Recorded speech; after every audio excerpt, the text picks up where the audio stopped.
So I'm Sneha Shah, head nutritionist and lifestyle expert from Team Luke. Before we start today's session, let me ask you all how many of y'all have been through the episodes of either any kind of fungal infection or a recurrent episodes of it. You can type your answers in the comment box and let me know. Okay, so you all have or are going through it. Excellent. So before we get started, let me explain you what exactly is this fungal infection. So basically fungal infection, which is also called as mycosis, is nothing but a kind of skin disorder which is caused by fungus. Now there are multiple or there are too many species, million of species of fungus in the environment, which can lead to different kind of skin or fungal infections. And all these things do happen any time of the year. So fungal infections can happen anytime through the year, but this is mainly seen or the cases rise in monsoon season. The reason being that damp, humid and the moist climate that is there, which leads to multiplication of the fungus, and it's the most favorable condition or season for them. So the cases in this span increases a lot. I'll be speaking on the most 5 common fungal infections that are currently seen or what I have experienced in my daily client basis. So before that, also let me tell you that fungal infections are caused generally to the people or affect the people who have low immune system. So we will see on how to tackle it also and how the remedies go on. So the first one is the most common one is the athlete's foot. Now athlete's foot is nothing but a fungal infection which generally starts between the toes. Now there is a red itchy part or red itching around that area in between the toes wherein the fungal infection starts. Now the basic cause of this is that either the person's foot is sweating a lot, which could be due to the confined tight fitting shoes. It is majorly seen in people who have a profession wherein they need to compulsorily wear their shoes throughout the day, wherein there can be no air circulation much. And apart from that, it is majorly seen in males than in females. The second one which I am talking about is the ringworm. Now this is one of the very most commonly seen fungal infection. The ringworm infection is a disease or the inflammation of skin, which is not infested or invaded by worms, but it's a fungal growth on the skin and is circular in nature. Now the patch is a little scaly and scratchy and crusty in the borderline, on the border of the circle. And inside the circle, the skin can be normal or red in color. This kind of infection is majorly seen with kids or children. But since all the fungal infections are contagious, it is quite possible that adults may also get it or other which ways also. Now, many cases I do see it also gets, the people who are with the pets, because of the pets they do have, because it is contagious. So even where you are in contact or in touch with your pets who have been suffering from this, could be the reason that you are also infected with a ringworm infection. The third one is intertrigo. Now, intertrigo is nothing but a skin inflammation which is seen at the folds of the skin. This is majorly seen in people who are obese or have unmanaged or who are diabetic basically. So that's when it starts on. So what happens in this case is because at the fold area, there is no much of air circulation happening. There is a lot of sweat which takes place and which is not cleaned well, leads to many kind of fungal growth over there, and the multiplication is at the highest. So intertrigo needs to be taken care of really well, otherwise it increases and can spread over the skin. Apart from this, the fourth one is called nail fungal infection. Now this is very commonly seen with the people who have athlete foot. So it basically starts increasing when your athlete foot is not being taken care of, and it gradually invades your nails. The initial changes might not be very visible and it's a very slow process. So initially when it just starts, the nail seems to be normal in color and texture, but as the disease, as the fungus increases or infection increases, it happens that the fungus does show up on the nail, wherein your nail color is changed. You see the texture change as well. So apart from the area which is affected, rest of the nail seems to be quite normal, but the one which is infected is slightly yellowish or discolored in the shape. So that is toenail fungus or toenail infection. And it is, like I said, it is mostly seen in people who have athlete foot. But apart from that, people who have been frequently wearing damp socks or are not taking well care of their foot can also see fungal nail infection. And this seems to be quite common in many of them and is visible because it does show major changes in your nails and it takes a lot of time to heal itself. But it is nothing that is dangerous. And the fifth common one is tinea capitis. When we say tinea capitis, it's nothing but a skin inflammation wherein the superficial skin of the superficial skin is being affected by the fungus. So what basically happens in this? So in this, it happens that the skin which is affected by the infection is generally mostly seen on the scalp, eyebrows, or eyelashes. Now the hair follicles in this get affected, making that area or the patch little scaly and broken or cracks in between them, which affects the hair follicles, and you see that there is no hair over that area. A person becomes bald, may it be scalp or that patch on the eyebrow or eyelashes. Once the patch starts healing itself, you can see the regrowth of the hairs happening. Now those areas which are infected are generally red and scaly, and apart from that, you can also see little black spots onto them. So this is how it goes. So these are the most common ones which I have seen. And when this fungal infection increases, the itching and the discomfort through the body also increases a lot. So quickly, let us see what are the remedies and how can you take care of those things. Okay. So any of y'all who have been on here right now, tried any of the home remedies that has worked for y'all before I start and I let you know? Can you all type it? Can you all type the answers in the comment box? So yes, I'll be, okay, there is one more. Haldi, very good. Aloe vera, fantastic. Coconut oil and haldi, excellent. Okay. Tea tree oil, absolutely.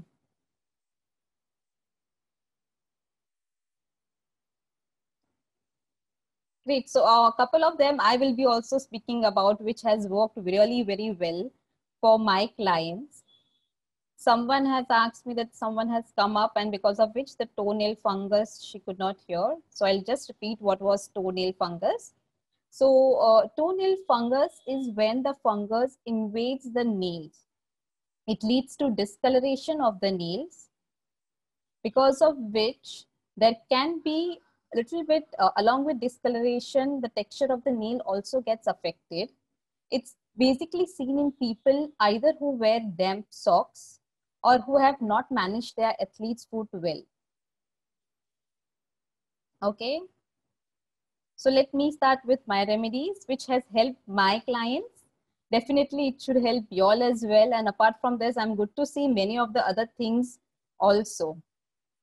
So the first one is garlic.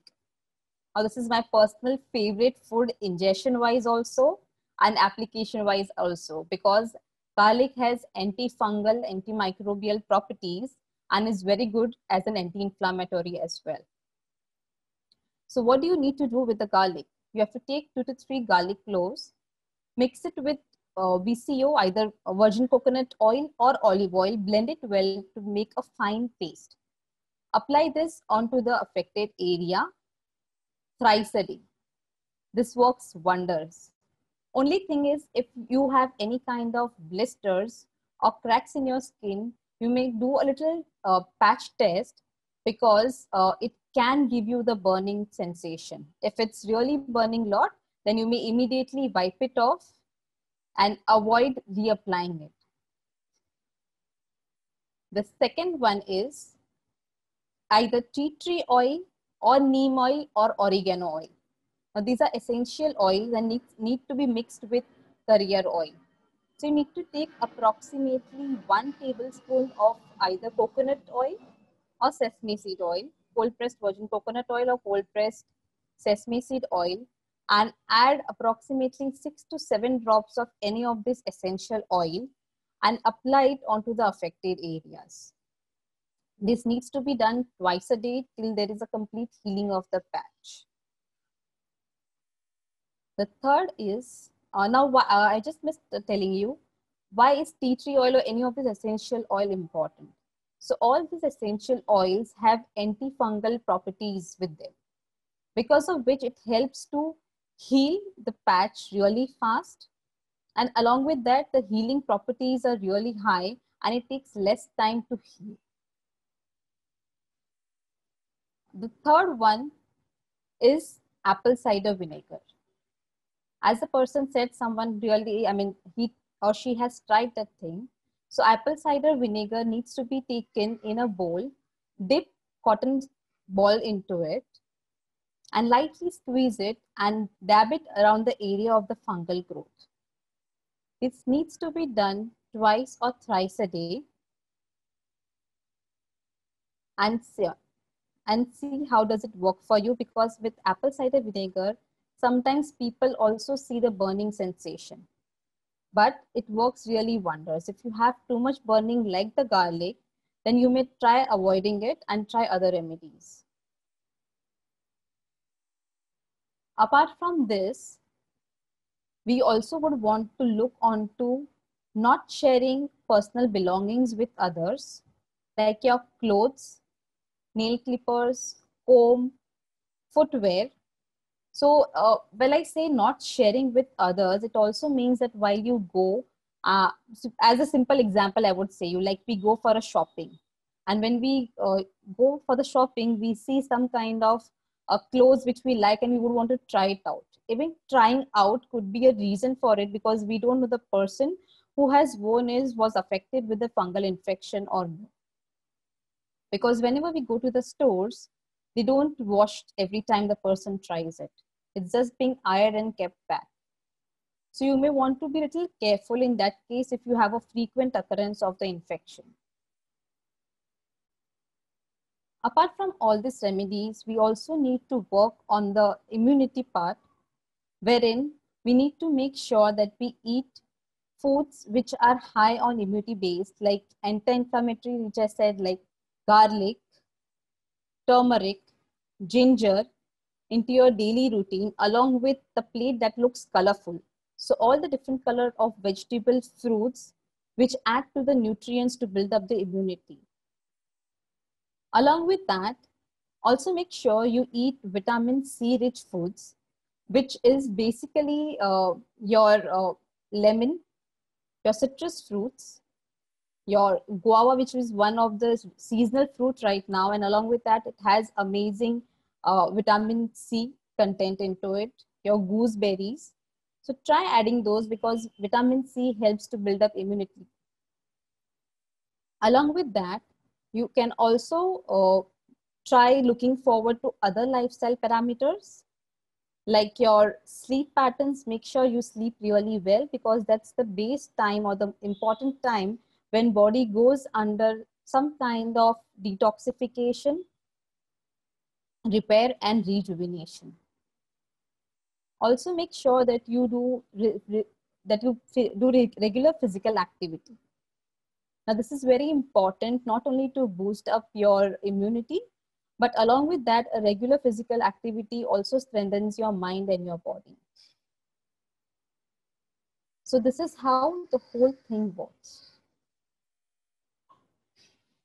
Okay, so now we can open up the platform for question and answers if anyone has any doubts.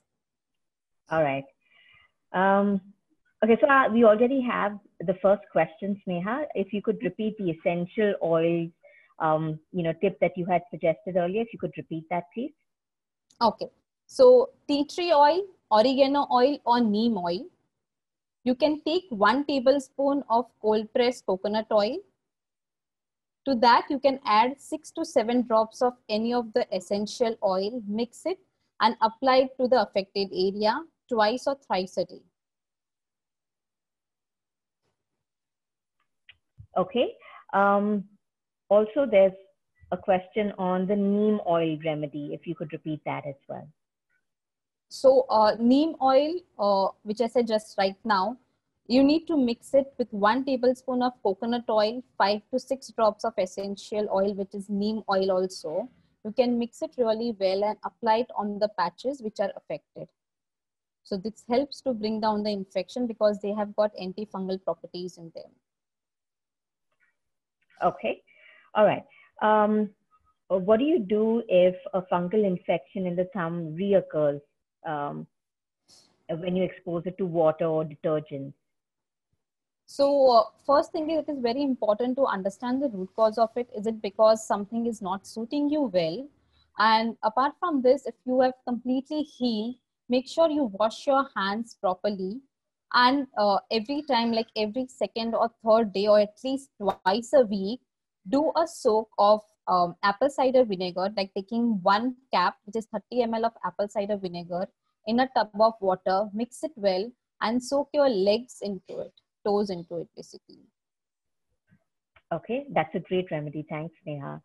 Can these remedies that you've suggested also be used for eczema? No, eczema, it would not really suit for eczema because all these things can give a burning sensation. For eczema, you can do is take cold pressed coconut oil mixed with a teaspoon of basil seed powder and can be applied over the eczema patches. And after 20 minutes, they can then apply raw potato juice to soothe the skin further. Okay, great. Thanks for suggesting that. What about foot soaks for toenail fungal infection? I know you've just mentioned it, but the questions come up again. Okay. So toenail infection. Yeah. So can the remedy that you suggested can it also be used for hand or any finger? nail fungal? Yeah. Any nail fungus can be treated with this thing. You need to dip it out, and if it's hand and it becomes a little difficult or messy to soak your hands for longer duration time, you can take essential oil like tea tree oil along mixed with coconut oil, dab it around the nail finger wherever it is affected, and then you can cover it with thin layer of cotton and a gauze bandage. Okay. Okay, great. What about itching in the scalp? Is this something similar to fungal infections, and can it also be these remedies be used for the head? So it depends on for what reason, because itching can also be a reason for the dandruff or the flaky dry scalp. So you need to first look out for that. If possible, you may go and visit a dermatologist in that case. And otherwise, the remedies would work if it's a fungal growth. But if it's not a fungal growth and if it's a dandruff, then the remedies would vary. Okay. When you talk about fungal infection, does the infection also have pus, a yellow pus? Not always. The skin fungal infections will not generally have pus unless it is affected more deeply. How long do we need to soak our feet or hands in ACV? 15 to 20 minutes, not more than that. Okay, you did mention the gauze wrap. So how long should that be kept? That can be kept either throughout the day if possible, but not in the night. Night, let it be open so that there is the circulation of air happening. And otherwise, minimum for an hour's time. Okay. One of the participants is asking that they're getting a lot of blisters and cracks or wounds around their fingers. Do you think it could be caused because of fungal infection? Yes, these are one of the typical signs and symptoms of fungal infection. So they can try the essential oil remedy, and it should help. Excellent. Thanks so much for that, Sneha. What about remedies for the corns on the feet? So corns on the feet, is something which comes up and it makes it difficult for the person to walk. So what you can do is you can make a paste of wheat flour, whole wheat flour, turmeric with water, and warm it up. When it thickens and becomes a thick paste, you can apply that warm, slightly warm, just make sure that you don't burn your skin, and tape it around. Do it continuously for at least 15 days to see the corn coming out and then shedding it off by itself. And then All keep right. that area clean because corn has a tendency to come again and again. All right. We have one more question. My toenail is dry and brown in color and it's not growing. Even if it grows, it comes out in a very few months. Is there any particular reason for that? Could it be because of a fungal infection that it's not growing? Growing is affected definitely, but it also means somewhere down the line there could be other root causes wherein the circulation to that toe is not, blood circulation to that toe is not happening properly. So you can try massaging your toenail which is affected, and along with that you can also nourish it and try keeping it clean and neat. And you can also dab in apple cider vinegar or garlic paste which I had recommended, and check how does it go for you. Okay. All right. So in case there is pus on the fingernail or on the thumb, one, is this a fungal infection? Two, does this also, distort the shape of the nail? Is that something that happens as well? And with the remedies, will it, be cured or can it be taken care of? So pus formation can be taken care of. It will not distort the nail shape or size.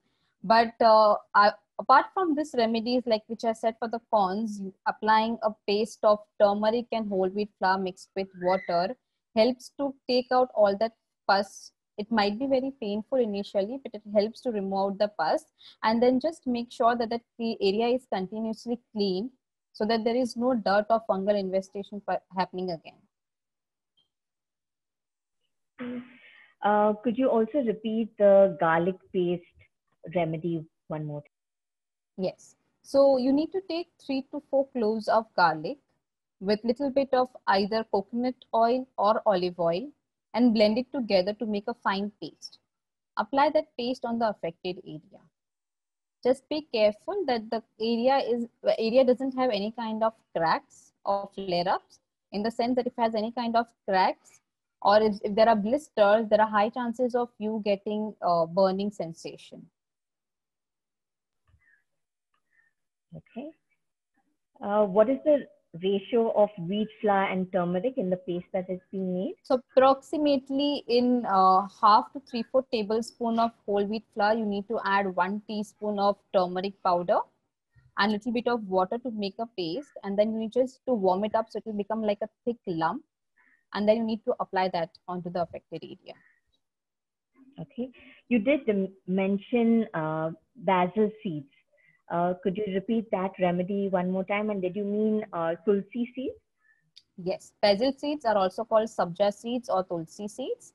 And it is majorly used for the eczema purpose, not other fungal infections. So you need to take approximately 1 tablespoon of coconut oil. In that, mix 1 teaspoon of powdered sabja seeds or basil seeds or tulsi seeds, and apply it over the patchy skin, over the eczema patches, and then keep it for 20 minutes. Wipe it off with normal room temperature water, and then you can apply raw potato juice over it. Okay, great. Thank you so much, Neha. A lot of participants are asking if you'll share these remedies on your Instagram page as well, because we've been having trouble taking down all the notes that you have talked about. So if you are, then I can share your Instagram handle, which is snehagala88. And we can look for both the recording as well as the remedies that you've suggested on your Instagram handle. Sure. So yes, I will be posting the remedies on my Insta handle, which is snehagala88, in next couple of days. So I'll let you know. And if you all still have any queries, you all can reach out onto my Insta handle. Excellent. If you could quickly recap, Sneha, we have a couple of minutes and then we can close this. Yes. So as discussed, the fungal growth infection is because of the fungus, and it is majorly seen in this season because of the climate, which is moist, humid, and damp. We look forward to the 5 typical or most common kind of fungal infections, which is athlete's foot, ringworm, tinea capitis, intertrigo, and nail fungus, nail infection, fungal nail infection, I'm sorry. And we looked at the remedies, which was garlic paste, your essential oil, which is either your neem oil, or which is either your, sorry, which is either your neem oil, tea tree oil, or your oregano oil.